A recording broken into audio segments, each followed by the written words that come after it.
서울대에서 학사, 석사까지 하셨더라고요. 네, 맞아요. 기억에 남는 엄마나 아빠가 해주셨던 말이나 행동이나 이런 순간이 있으세요? 지금도 그러니까 어릴 때부터 수학에 대한 오해를 하시는 분들이 많으신 것 같은데 가장 중요한 세 가지만 말씀해 주신다면 일단은 수학 선행은 어느 정도까지 얼마나 하는 게 필요한가요? 일단 수학 선행은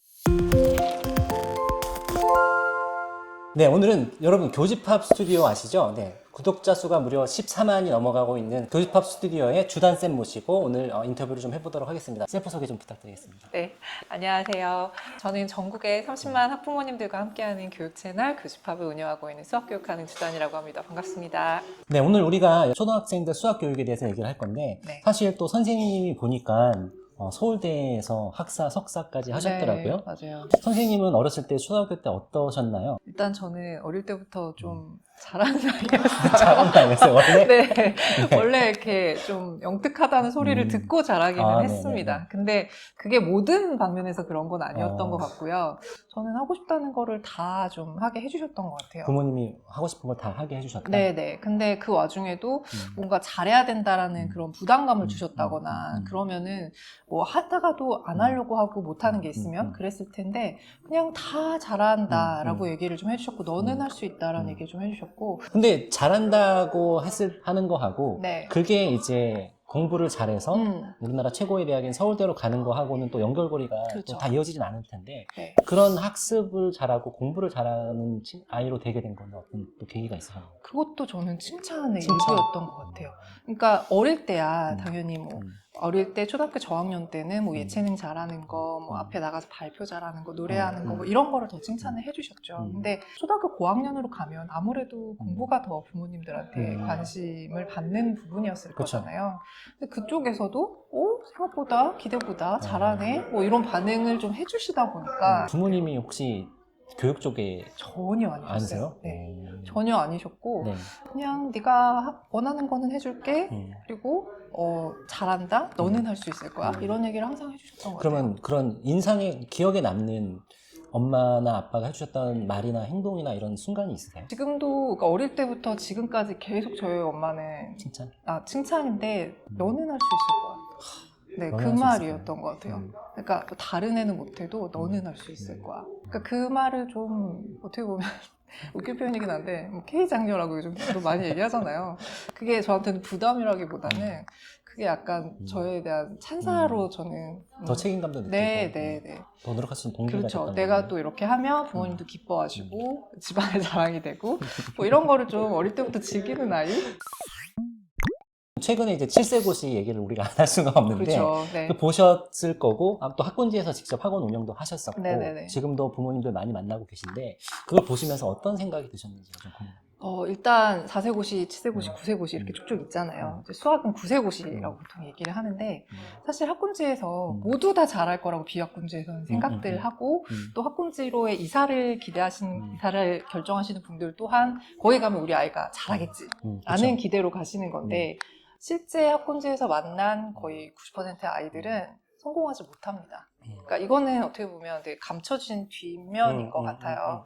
근데 대부분 이제 기대를 하고 가는 거는 잘하는 아이의 상태를 기대하고 가는 건데 우리 아이가 그 아이인 건 아니거든요. 그리고 거기서 만들어졌을 수도 있지만 그 아이가 애초에 원래, 뛰어난 아이일 수도 있어요. 그쵸. 보통 학원들에서도 우리 학원 출신 누가 공부를 이렇게 잘했습니다. 대학을 잘 갔습니다. 라고 이렇게 막 공표를 할 때 그 아이는 솔직히 그 학원 말고 다른 학원에 갔어도 잘했을 아이예요.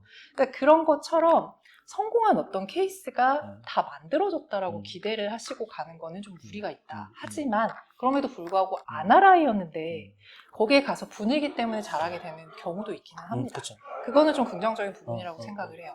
그래서 학군지나 뭐 그런 곳에 가시더라도 우리 아이가 주변의 영향을 어느 정도 받는 아이고 저렇게 좀 극한적인 상황에 내몰렸을 때 어느 정도 적응을 받아들일 수 있는 아이인지 이런 것들을 좀 판단을 하시는 게 가장 베스트인 것 같아요. 그래서 일단 지금 9세고시, 7세고시 이런 걸로 달려가시는 분들 중에서 정말 우리 아이가 뛰어나고 거기에 그 수혜를 입어가지고 퍼포먼스 잘 낼 것이다 라고 기대하고 실제로 그렇게 되는 아이도 일부 있겠지만 대다수가 그렇지 않은 상황에서 이게 어떻게 보면은 실제 아이들의 학대냐 학습이냐 이 정말 아슬아슬한 그 줄타기를 하고 있는 거잖아요. 긍정적인 부분만이 있을 수는 당연히 없지만 그렇다고 해서 이거를 너무 나쁘게 볼 거는 아니다. 왜냐면은 그런 경쟁 속에서 살아야 하는 거는 현실이죠. 사회 현실이기도 나가면 하기 다 때문에 그렇게. 네, 너무 일찍 이제 알게 하는 거는 문제가 있지만 뭐 그런 상황이 비단 뭐 그 부모님들만 어떻게 지적해야 될 부분은 아니라고 생각합니다.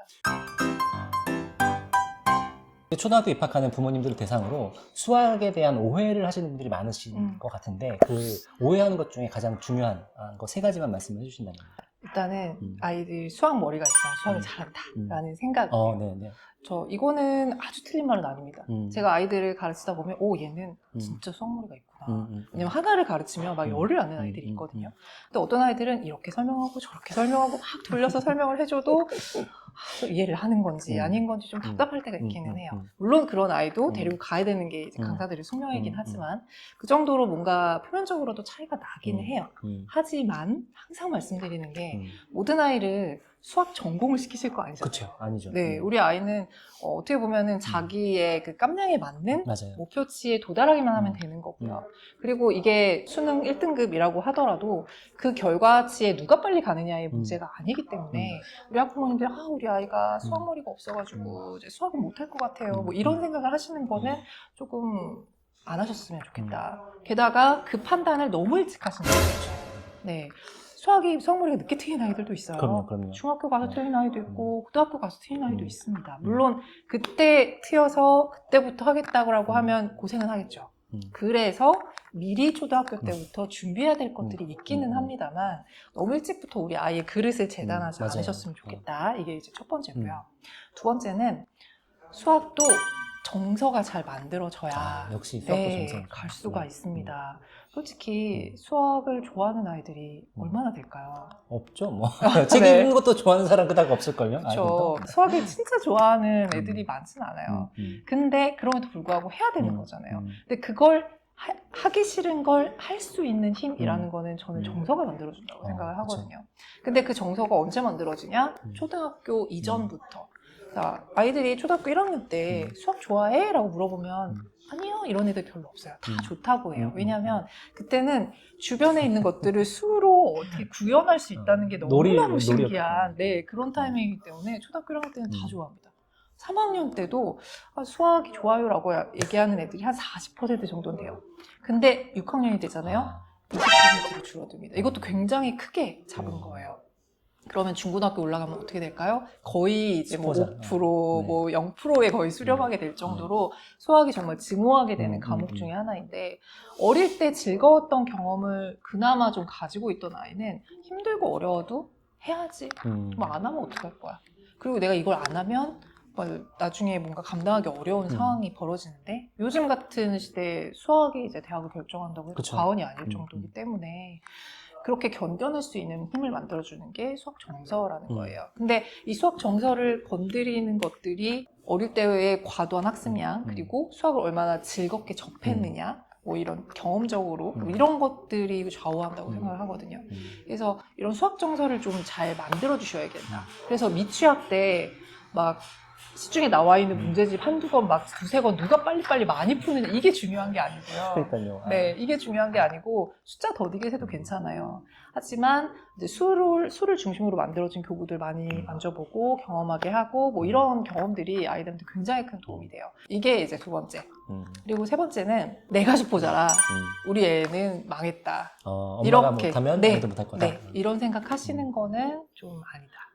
왜냐면은 영어도 마찬가지지만 부모가 수학을 가르친다고 생각하는 순간 제대로 굴러가지 않을 거예요. 네, 제가 아는 모든 수학 교육 전문가들은 자기 자녀를 가르치지 않습니다. 방향은 제시할 수 있죠. 그리고 남들이 막 빨리 갈 때 아예 그거 안 해도 돼. 이런 여유를 가질 수 있죠. 아니까. 맞아요. 네. 하지만 이분들이 앉혀놓고 일일이 막 모르는 거 가르치고 막 이러지 않으신단 말이에요. 근데 제가 어떤 사례까지 봤냐면요. 엄마가 워킹맘인데 아이 초등 저학년인데 가르치려고 점심시간에 수학 과외 받으시는 분들 봤어요.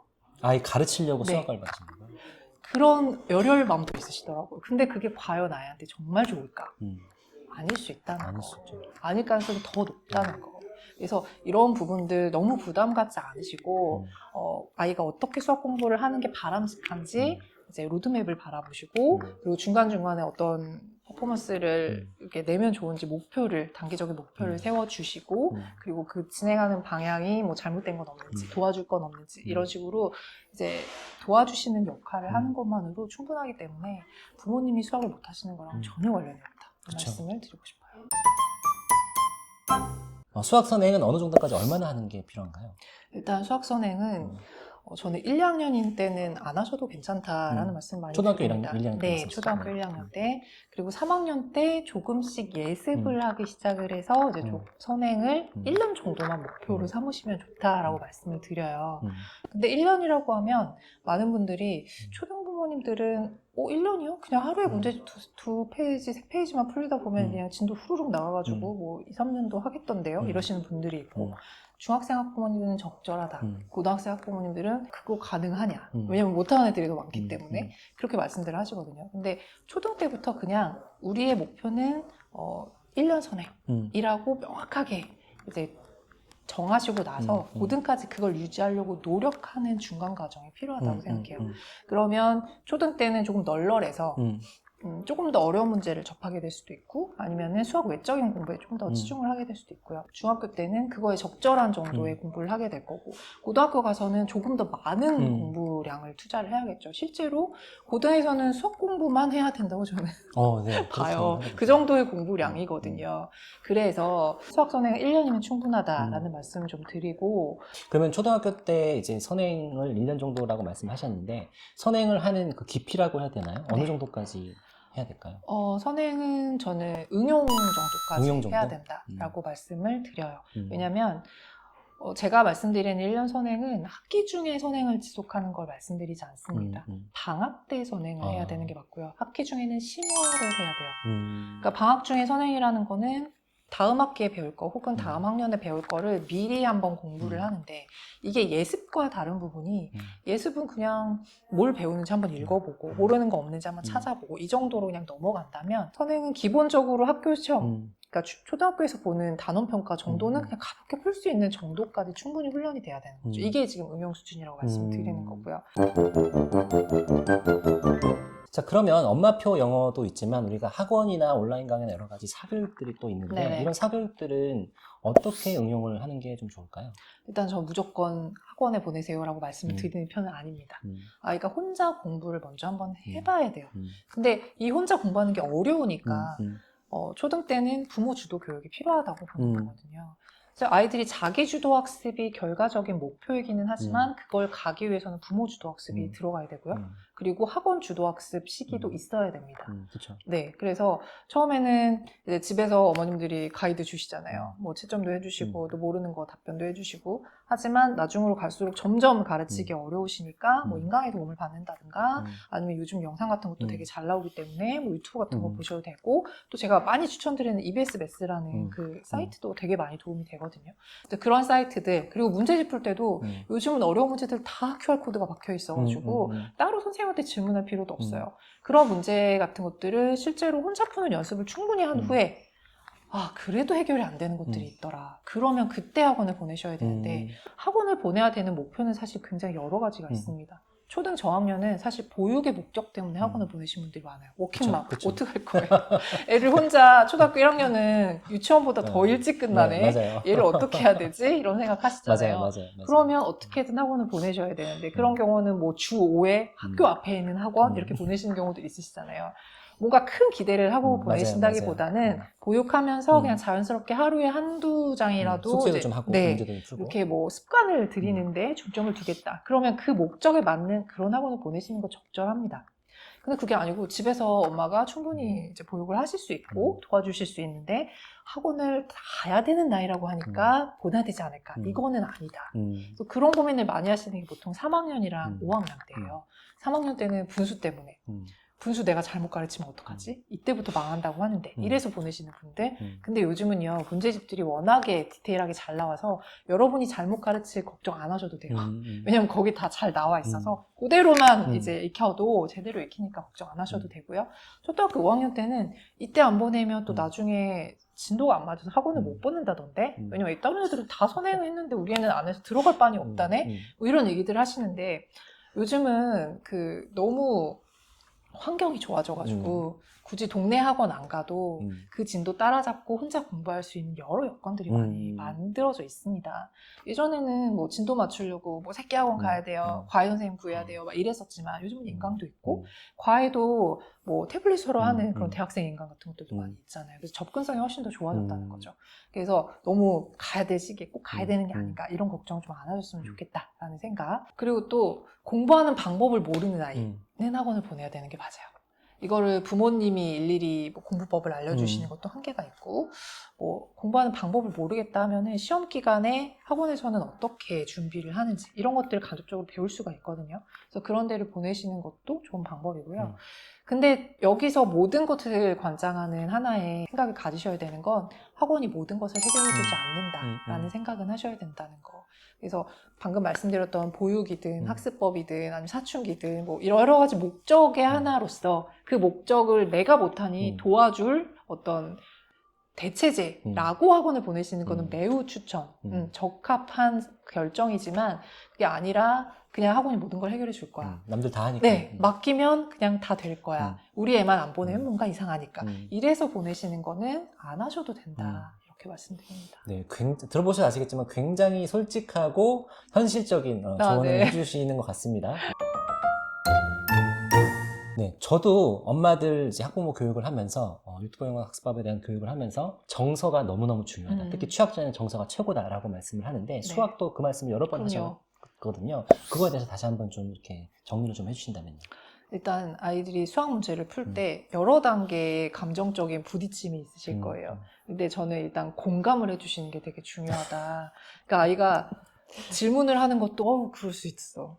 뭐 못하는 것도 당연히 그래. 뭐 이런 것처럼 아이가 싫다, 어렵다 하는 것도 이게 왜 싫어? 다른 애들 다 해. 너만 지금 그래. 막 이런 반응보다는 물론 공감 마음속으로 생각하지만 올라오지만 그런 반응을 겉으로라도 해주셔야 된다. 그쵸. 이게 말로 뱉으면 감정도 그렇게 흘러가거든요, 맞아요, 우리도. 맞아요. 네, 그러니까 나를 다스린다는 생각으로 아이들의 그런 심정을 좀 공감을 해주셨으면 좋겠고 일단. 그리고 해보자. 제안을 좀 해주셨으면 좋겠어요. 애들이 스스로 하지 않아요. 당연히 스스로 하지 않으니까 해라기보다는 해보자. 엄마가 도와줄게.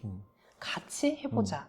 뭐 이런 것들이 뭐 해봤는데 저희 애는 그것도 안 되던데요. 이런 분이 있으실 수 있습니다. 어디까지 해보셨어요? 아이가 할 때까지 하세요.